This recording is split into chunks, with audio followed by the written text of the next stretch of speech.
Anton, საფრანგეთი ვახსენეთ ახლა შენი კარიერა და საფრანგეთში გაქვს ნათამაშები ინგლისში ძალიან ბევრ უხეშობას იქნები წასწრებული და შენ წინააღმდეგაც იქნება და საერთოდ ნიკას დამეწუნება ინგლისელი, ირლანდიელი, ყველა აი როგორც სხვა ერების მსაჯები top 14-ის მსაჯებზე იძახიან რომ French ანუ top 14 რეფერი ის რაღაც bullshit და რაღაცეები რო თქვა არ მომიყვანია მაგალითად top 14-ში ესე არა ეს სტილობრივად ძალიან განსხვავებული. ხო, ანუ იმდენად როგორ თქვა რა, მაინც თავის ფრანგულ როგორ სტილს მოარგებს.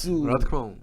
არ გებენ თავის ჩემპიონატში. ხისტი, რა თქმა უნდა, იმიტომ რომ top 14 ბრუტალურობით და ინტენსივობით არის ძალიან ხისტი. პროდეური ძალიან ხისტია. აი, ნაკლების სტრუქტურა, აი მეტი ჯახი, რაღაცა ცოტა ქაოსი, ცოტა უკონტროლობა და შესაბამისად ეს განაპირობებს მე სამსაჯო სტილს, რომ თუნდაც შერკინებაში მსაჯობა არის, აი გაწიე ხელი დააჯარი, მე გაწიე ხელი დააჯარი. ანაირი მენეჯმენტი არის, მე წავა ბარაც ამოიღებს. ანუ მარტივად საჯობენ და ხისტად.